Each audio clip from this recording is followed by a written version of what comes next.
Vous savez que je suis toujours dans mon jardinage. Hier, j'ai transporté une grande remorque d'humus, de compost. Et en même temps, je me suis dit, tiens, ce serait le bon moment, depuis le début de la semaine, de relire la Genèse.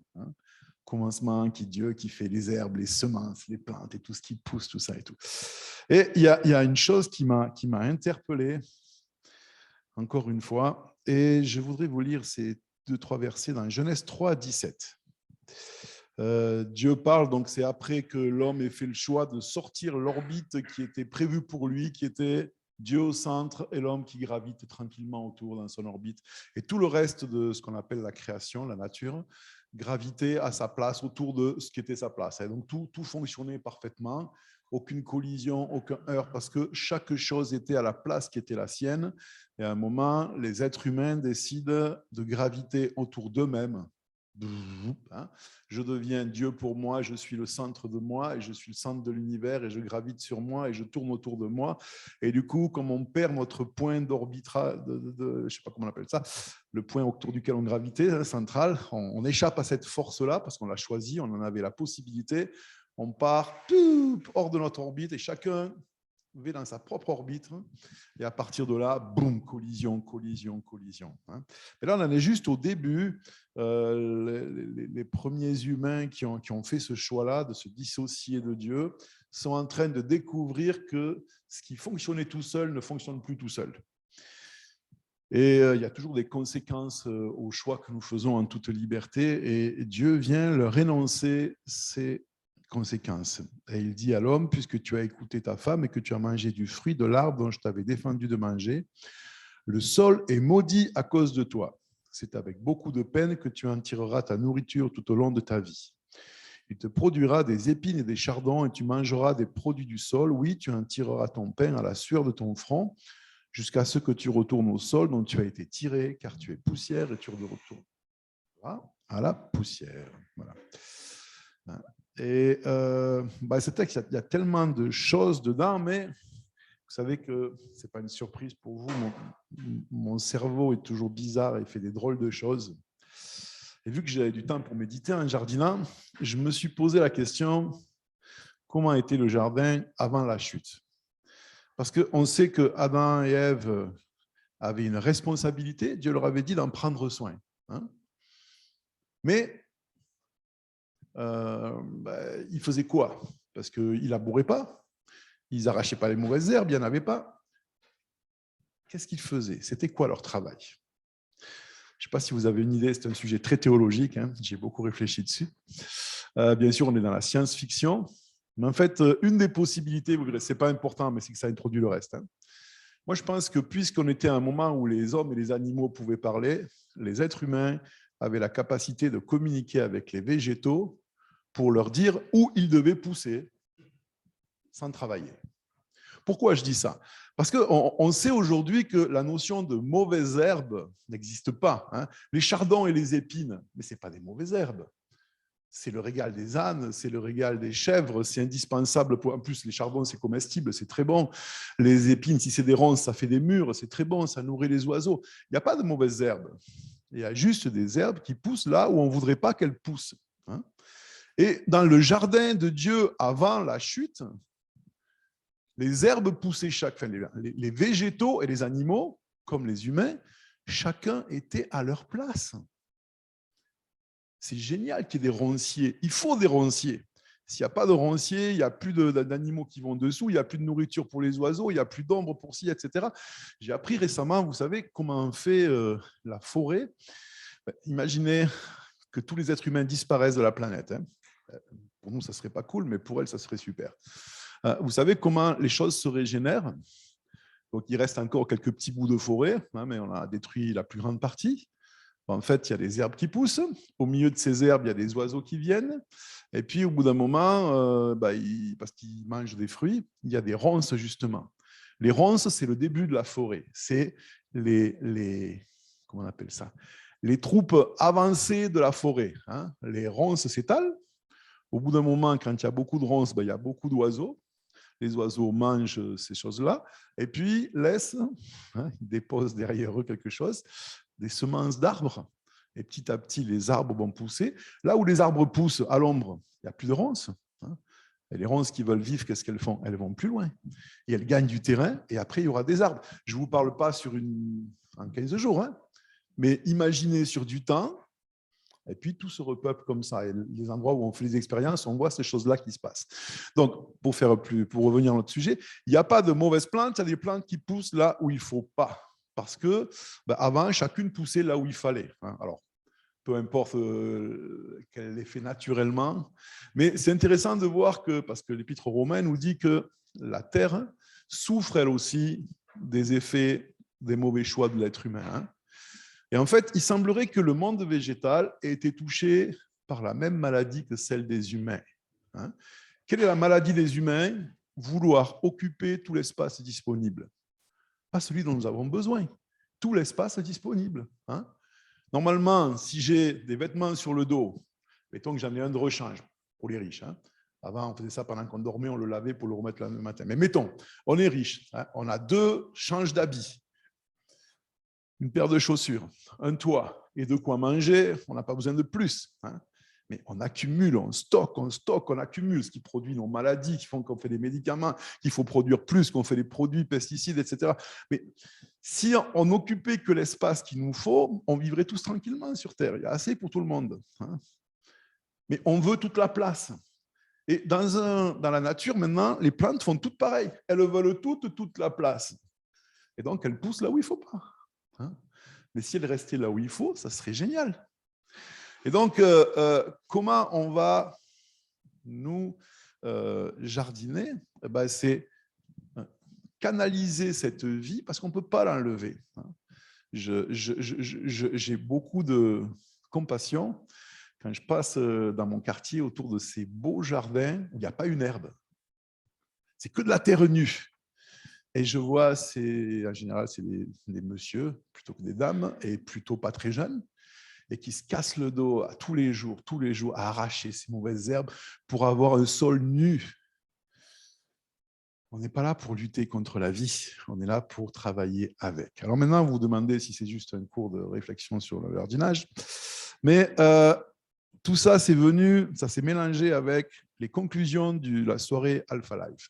Je n'étais pas dans les groupes de discussion, le thème c'était le sens de la vie, mais une chose qui est ressortie dans les 2 groupes et des différentes interventions, et aussi des discussions privées que j'ai eues avec plusieurs participants, notamment un jeune homme qui m'a dit « C'est génial cette soirée », c'était sa première fois, et il n'avait jamais fréquenté d'église avant, « C'est génial cette soirée parce que normalement, je suis occupé tout le temps, et là, il y avait un endroit où je pouvais réfléchir. » Et plusieurs ont dit, le sens de la vie, en fait, on n'a pas le temps de se poser ce genre de questions.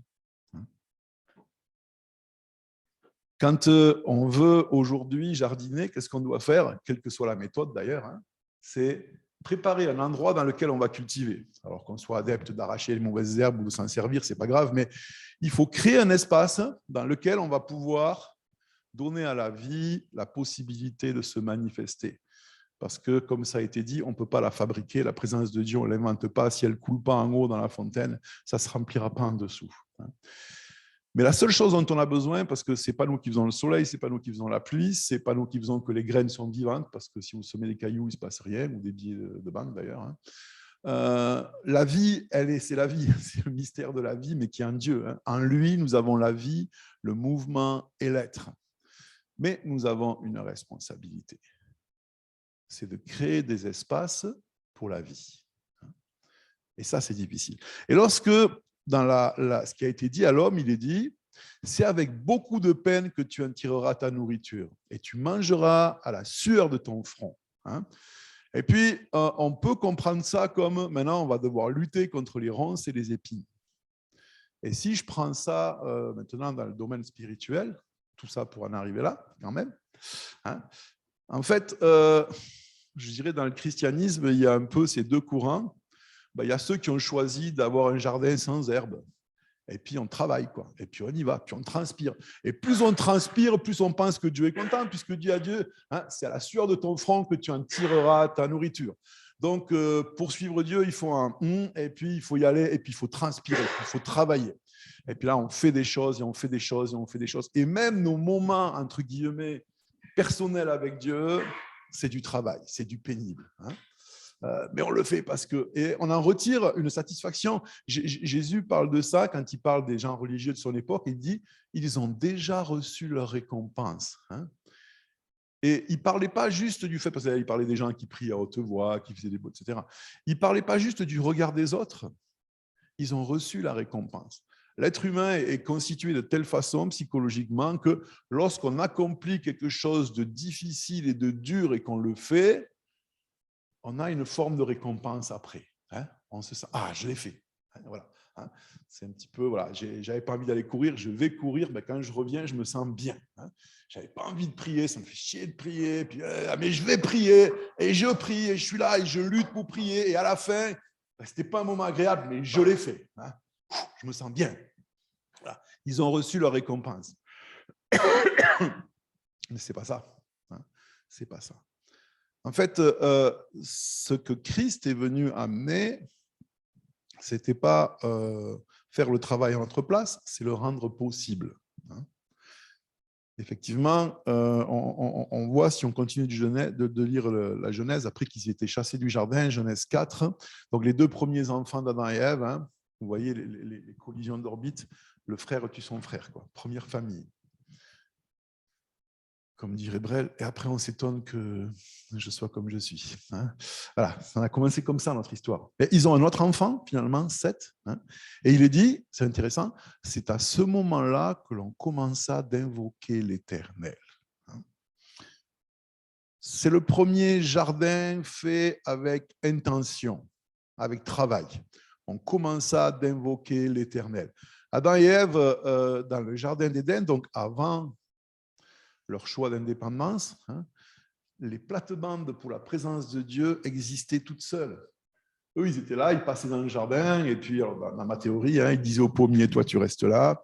Au ronce, tu recules un petit peu. Vous, là, les pâquerettes, vous avancez un petit peu. Là, il y a la terre nue, c'est pas bon, etc. Et puis, ils cueillaient les fruits, ils mangeaient. Mais dans cet agencement, il y avait un moment, apparemment le soir, quand il fait bon sous les arbres, où il y avait un espace pour Dieu qui était naturellement prévu.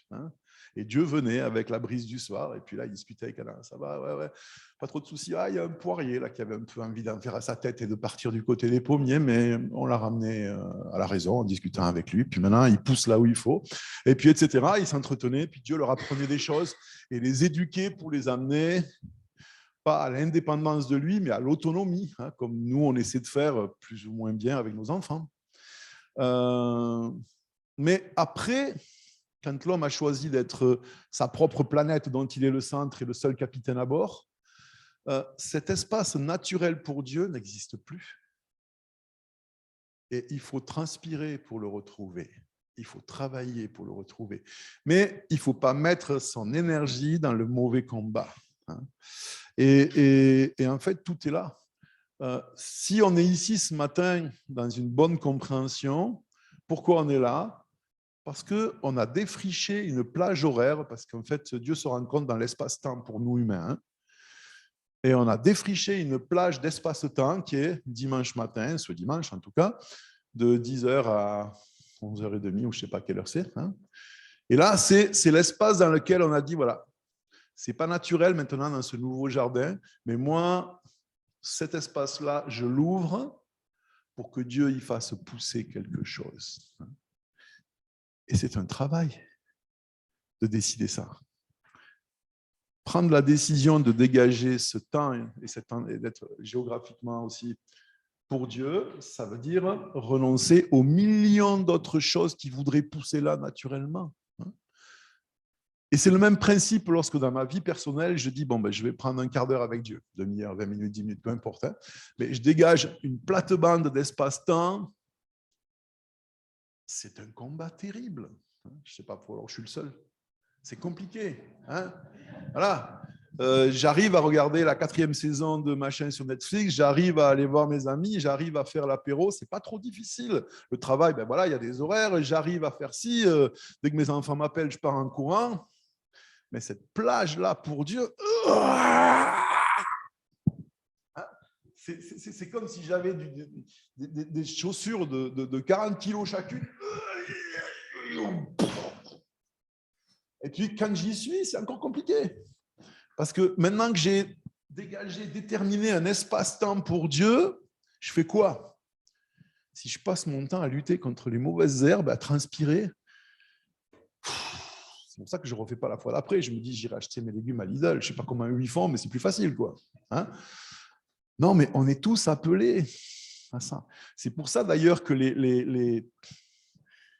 pour beaucoup de chrétiens évangéliques, la tradition, c'était le petit livret, là, mes amis de la Ligue, j'écris pour eux, hein, mais parce que comme ça, voilà, un quart d'heure le matin, je prends mon livret, je le lis, c'est déjà écrit, j'ai qu'à lire. Il y a la prière même maintenant, c'est bien. Hein.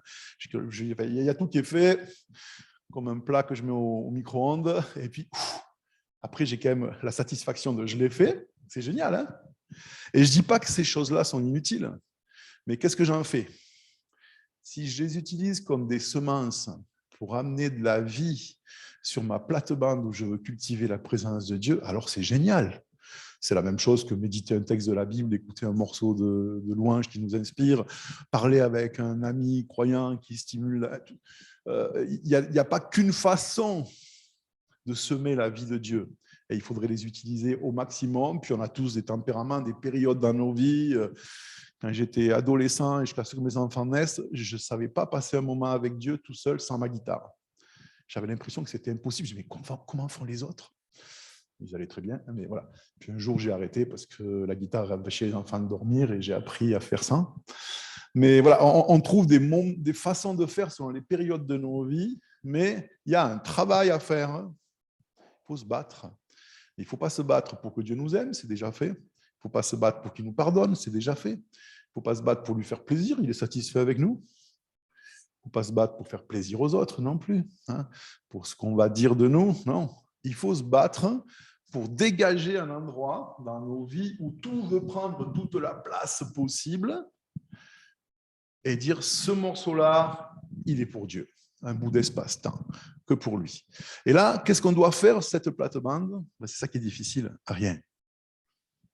Rien. C'est la chose la plus difficile à faire pour les êtres humains, surtout aujourd'hui où on est habitué à faire 8 choses en même temps. Hein? Rien.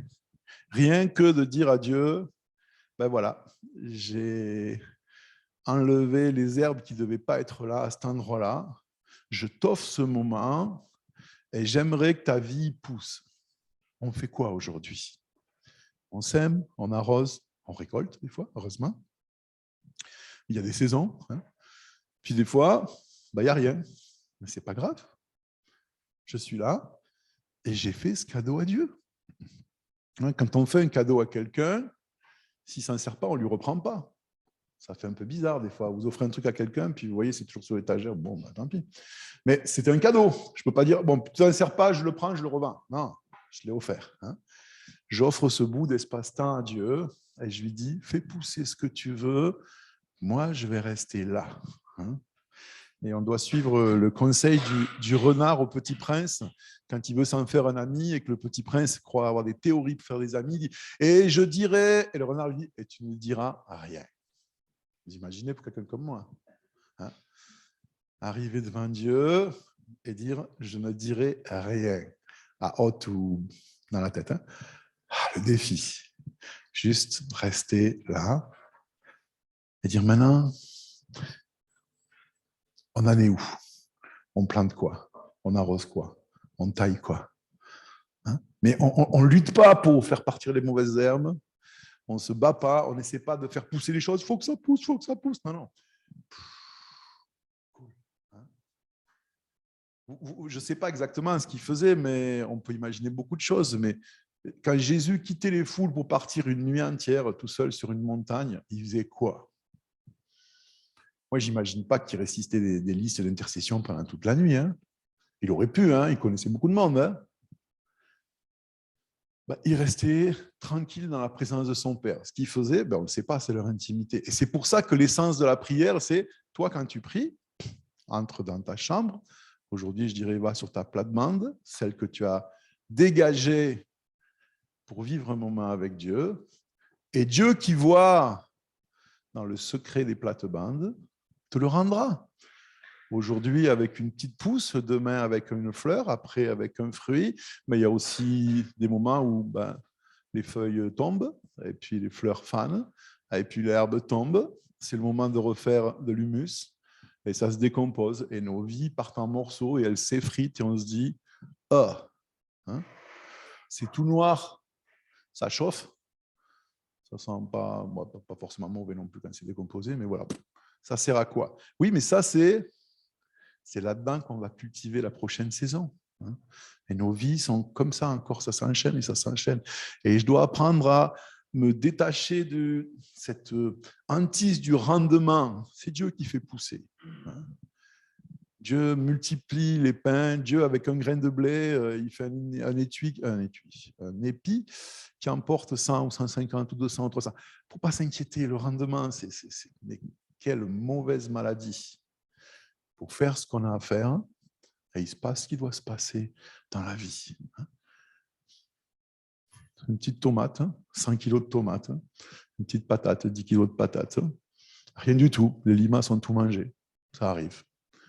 Il y a des saisons où c'est compliqué. On apprend à griller les limaces. C'est pareil que c'est bon pour la toux. Enfin, voilà. Mais juste, c'était tout simple ce que j'avais à dire ce matin, mais je veux terminer avec ce texte de Jacques 1, 21. Rejetez toute souillure et tout débordement dû à la méchanceté et accueillez avec douceur la parole qui a été plantée en vous et qui peut sauver vos âmes. Et oubliez, quand vous entendez sauver vos âmes, aller en enfer ou pas en enfer. Ça, c'est Christ qui l'a fait. On n'a pas travaillé pour ça. On l'a compris, on l'a accepté, c'est fait. Mais qu'est-ce que je fais quand j'arrive sur mon moment d'espace-temps dégagé pour Dieu et j'accueille avec douceur? Le mot douceur, c'est un mot dans la Bible qui aujourd'hui serait bien traduit par consentement. Voilà. On est en train de prendre conscience que dans l'amour, il doit y avoir du consentement. Partout, y compris dans le couple. Et Dieu, bien sûr, qui est encore meilleur que nous, veut du consentement. C'est ça la douceur. La douceur, c'est pas je veux rien, vous avez raison. Non. C'est une force de caractère qui décide. Lorsque Jésus dit « Personne ne me prend ma vie, c'est moi qui la donne », quand il va à la croix, c'est ça la douceur. Je consens au plan de mon Père. Et il est en train de suer des gouttes de sang à Gethsémane. C'est le moment le plus dur qui ait jamais existé dans tout ce qu'un être humain a pu vivre sur Terre. C'est ça la douceur aussi. C'est qu'il est en train de dire à Dieu « Oui, pas ma volonté, mais la tienne ». Donc oui, c'est la douceur, ce n'est pas juste compter les fleurs en attendant que...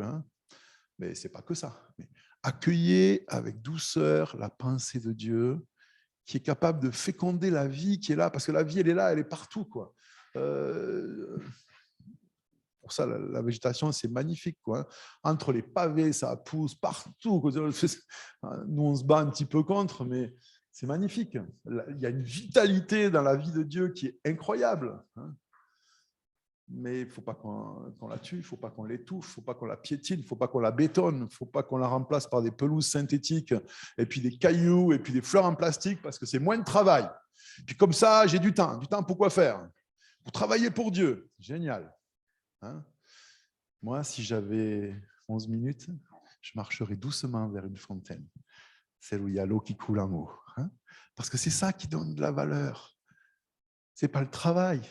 C'est dégager ces espaces-temps pour Dieu. Et puis, là-dedans, il y a des moments où on a besoin de se retrouver ensemble. Je n'aurais pas l'air malin à parler tout seul ce matin, si vous n'étiez pas là, et Aline a chanté toute seule, ça serait super pour elle. Mais voilà, il y a des moments qu'on doit dégager tous ensemble. Alors que ce soit le dimanche, le mardi, le mercredi, le jeudi, le lundi, ce n'est pas important. Mais il ne faut pas, sous prétexte que ça pourrait être n'importe quand, que ce soit jamais. Je connais plein de gens qui passaient leur vie à fumer en disant « mais moi, je fume parce que je peux m'arrêter quand je veux ». Des chrétiens, il y en a partout. Je peux me retrouver avec eux quand je veux. Super, tu te retrouves quand? Je vais le faire. Bien. Chacun est libre, chacun vit devant Dieu. Mais on a besoin de ces moments-là. Moi, j'ai besoin de vous. Tout seul, je ne tiens pas longtemps. Mais j'ai aussi d'abord besoin de ces moments tout seul avec Dieu. Bien sûr, ce n'est pas où.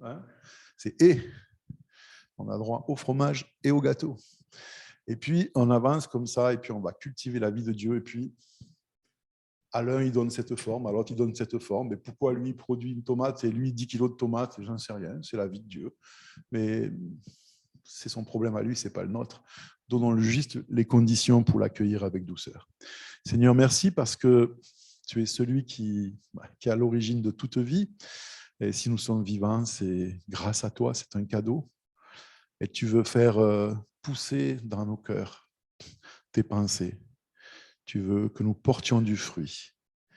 Et nous voulons accueillir ta présence, accueillir tes paroles, accueillir ton travail, accueillir tes saisons, accueillir tout ce qui vient de toi, parce que nous avons perdu notre orbite et nous voulons te remettre au centre et graviter à nouveau autour de toi. Et c'est tellement pas naturel à nos cœurs qui veulent occuper tout l'espace disponible, au point qu'on s'en étouffe et qu'on en meurt.